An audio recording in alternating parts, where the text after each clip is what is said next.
Hello 10th standard. Let us today begin with our history lesson number 2, that is cultural heritage of India, traditional handicraft and fine arts. Now this lesson is related to so many handmade things. जब पहले people were self employed, वो लोग खुद के लिए अलग अलग articles बनाकर बेचते, लाइक अपनी क्रिएटिविटी दिखाते, right. They make lots of thing. Either you talk about clay utensils or you talk about certain hand woven carpets, or else you talk about embroidery work and leather work, diamond bead, enamel work. तो बहुत सारे काम थे जिसमें human being had showed his creativity by creating, by making different things. Okay. And अगर बात करें present days की, तो so many machineries are introduced in market which can easily do lots of work in very short time. So earlier people were using hands to do so many work to make so many articles, but now articles can be made in big production due to machines, right. So यहाँ पर traditional art handicraft is written. Traditional we can tell जिस तरह से old age में जिस तरह से before few years how people were earning. Okay, लोग किस तरह से कमाते थे. लोग अलग अलग आर्टिकल्स बनाकर सेल करते थे और इनकम अर्न करते थे. So we are going to study something like that only in this lesson. India is a country of rich cultural heritage. It includes materialistic and genetical heritage. A child inherits physical and mental characteristics from the parents by birth is known as genetic inheritance. Genetic inheritance, that is बच्चों में माँ बाप के गुण automatically आ जाते हैं, right. तो वो लाइक कई बार ऐसा होता है कि बच्चों का फेस भी इधर मदर के साथ या फादर के साथ मैच होता है, तो उनके लाइक्स डिसलाइक्स, उनका behaviour is matching with parents. So that is called genetic inheritance. Okay. Whereas house, land, estates like properties obtained from ancestors called materialistic heritage. That is property from ancestors. Ancestors we can tell forefathers. Okay, like father की property automatically उसके बच्चों के नाम हो जाएगी, तो बच्चों की प्रॉपर्टी फिर आगे चलकर ऑटोमेटिकली उसके बच्चों के नाम हो जाएगी. सो दैट इज़ व्हाट, जो सदियों से रीत चली आ रही है, that is transferring property ownership to one generation to another generation is called materialistic heritage. Similarly, whatever man obtains or creates with his intellect and skill is generally called cultural heritage. So what is called cultural heritage? That is man जब अपनी intellect and knowledge and skill के साथ जो बनाता है, okay, उसको cultural heritage बोलते हैं. Okay. Now in the same manner traditions, customs, rituals and special types of lifestyle adopted by our ancestors is known as cultural heritage. हमारे बुज़ुर्गों ने, हमारे पूर्वजों ने, लाइक जनरेशन टू जनरेशन पहले जिस तरह से हमारे एंसेस्टर्स ने ट्रेडिशंस, कस्टम्स, रिचुअल्स, रीति रिवाज फॉलो किए हैं, उसी तरह से आज भी हम अपने फेस्टिवल्स सेलिब्रेट करते हैं, right. And you might have observed we everyone have different rituals and different way of celebrations. So वो सब कल्चरल हेरिटेज है जो हमारे पूर्वजों ने, हमारे बुज़ुर्गों ने बनाए हैं और हम फॉलो कर रहे हैं, राइट.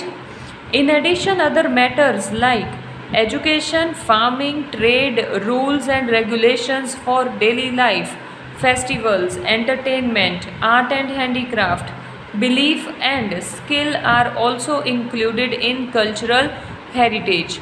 So cultural heritage में education, farming, daily life, festivals, entertainment, then handicraft, art, beliefs, अलग अलग बातों पे लोगों का विश्वास करना कि ये फेस्टिवल है तो ऐसा करना अच्छा होगा, ये फेस्टिवल है तो ऐसा करना अच्छा होगा, तो वो सारे जो बिलीव्स हैं वो सब भी कल्चरल हेरिटेज का पार्ट है. India, being an ancient country of the world, has its best traditions, social values, dogmas. Dogmas means teachings, customs, and family system.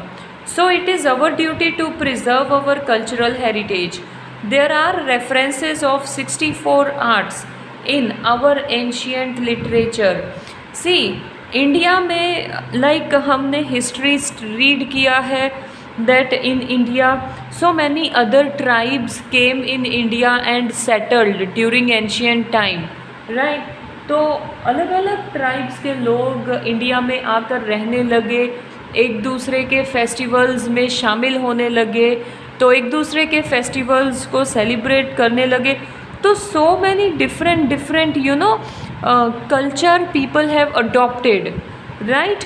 And India में अगर देखा जाए तो अलग अलग 64 तरह के आर्ट्स हैं, राइट? 64 तरह के अलग अलग डांसेस हैं, आर्ट्स हैं जो इंडिया में आर्ट्स हैं और एंशियंट लिटरेचर में लिखे गए हैं. They are handicraft, workmanship, skill, कसब मीन्स वो कश्मीरी वर्क है, art, drawing, music, dramatic art and dance etcetera. तो अलग अलग एक्टिविटीज़ हैं जो एंशियंट लिटरेचर से ही आज तक भी हम उनको फॉलो करते आ रहे हैं. Our ancient currencies were also valuable. Prosperity of India was main attraction of for visitors to attack India. So India में you know ancient currencies here plural word is given, currencies. Why? Because अलग अलग areas में अलग अलग rajas Maharaja's और उनके अलग अलग रूल्स एंड रेगुलेशंस एंड उनके अलग अलग करेंसीज, ओके, उनकी अलग अलग ही system. So here word currencies is used, right?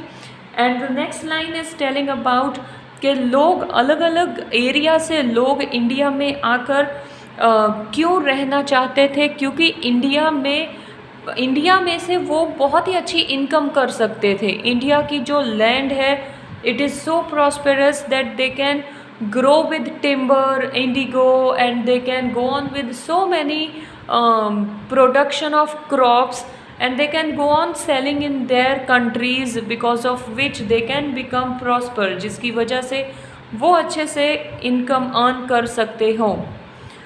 Today, the education of yoga has been considered as a part of cultural heritage, which has been accepted by the whole world.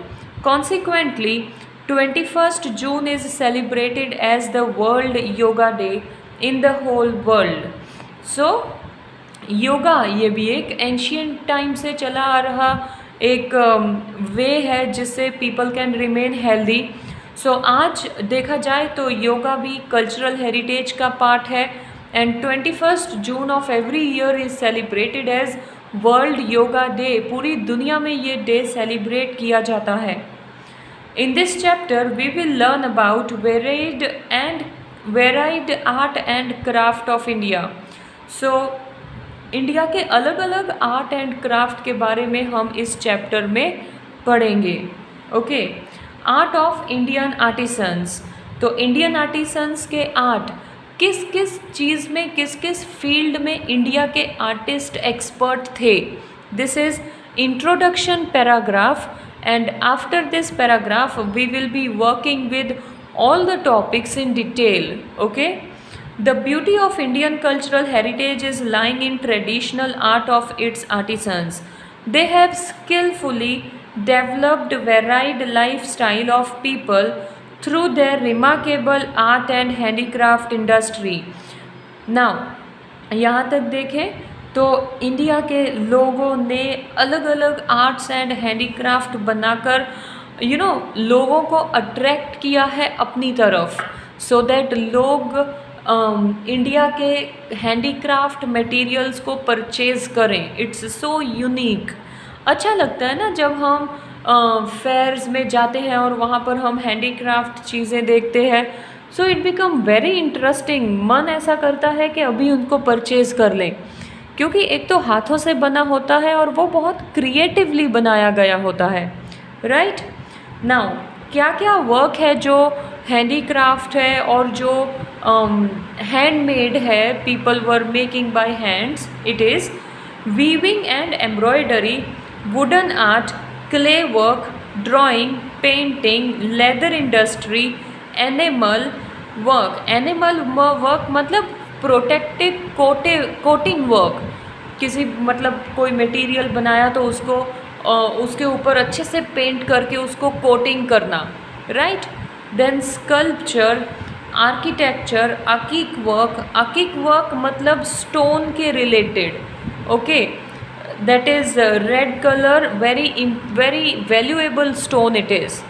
Then diamond related artistic workmanships and knitting work have been their unique identity.